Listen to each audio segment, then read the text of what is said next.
my overall review of Dexter Season 3, which was pretty much divided amongst three really big storylines.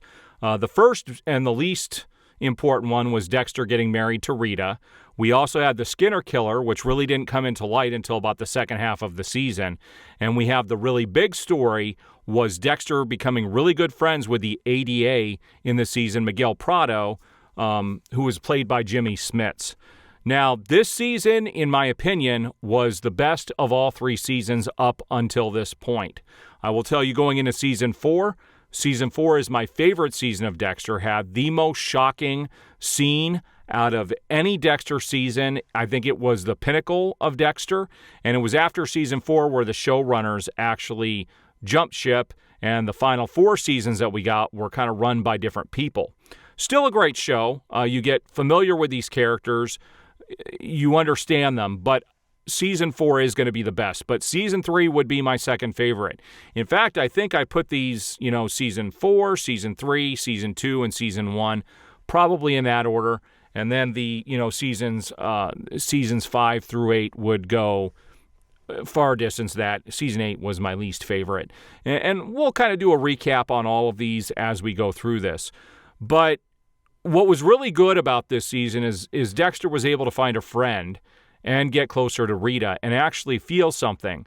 He had some deep anger towards his best friend after the events that happened. He finds out that Miguel Prado throughout the season is a master manipulator. And that is a really good theme that ran throughout this season. And by the time you get to the final episode of the season, you find out Miguel Prado had actually manipulated everybody throughout his whole life. Everything from Maria LaGuerta all the way to Dexter and his brother. And I mean, it's just, he used everybody around him his whole life to get to where he was, and he abused his power, which led to him meeting up with Dexter, becoming kind of kindred spirits, and Dexter taught him how to kill people. Reluctantly, against his dad's wishes, his dark passenger, which led to a crazy season. There was a great cat and mouse episode towards the end of the season. I think it had one of the weaker final episodes of the season, though. I didn't think it was one of the greatest, but it was still, it fit the season, but that last episode was not the best season finale out of all 8 seasons. But it was a good way to kind of wrap things up. We see that Dexter is moving forward with his life. He is getting married to Rita, who has a couple of kids. She's got Cody and she's got Aster, her kids, and they've got a baby on the way.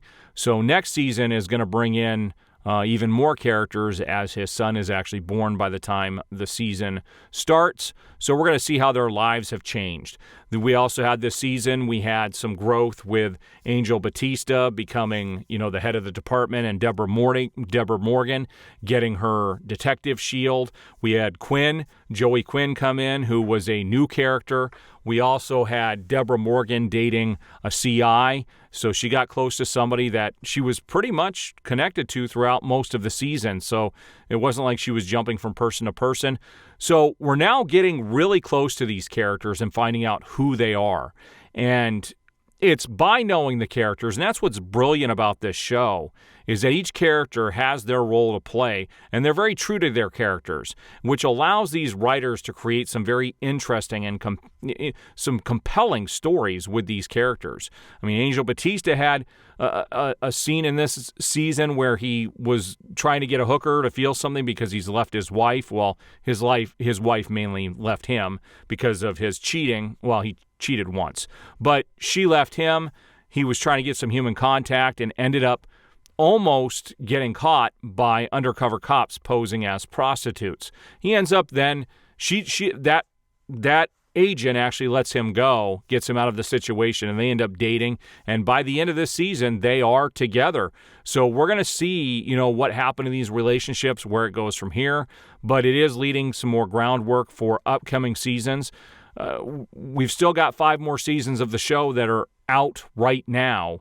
We will be leading up to a season 9, which will be coming out in fall of this year. They start filming it very soon, and I'm very eager to see that, because this show's been off the air for 8 or 9 years now is when it ended, and they said 8 or 9 years will have passed when season 9 actually starts, and I believe it's taking place in Seattle, if I'm not mistaken. I could be wrong on that, but there is some information out there. But we're going to see where this all leads, because there's still a lot of storytelling to be told in the next 5 seasons. But like I said, next season is going to be the best season of Dexter and has one of the most shocking scenes I will never forget. I didn't see it coming, and we'll talk about that when that episode comes up and that scene comes up. But there is definitely stuff to be looking forward to in Season 4. We have John Lithgow coming in as the main villain next season, so that's going to be pretty entertaining. John Lithgow is a master, so that's going to be kind of fun. So we'll see what happens, but I'm going to continue to do these recaps and reviews. Please hit the like button on this video, subscribe, hit that notification bell. You will be notified as I have new videos go up. I do very much appreciate the support.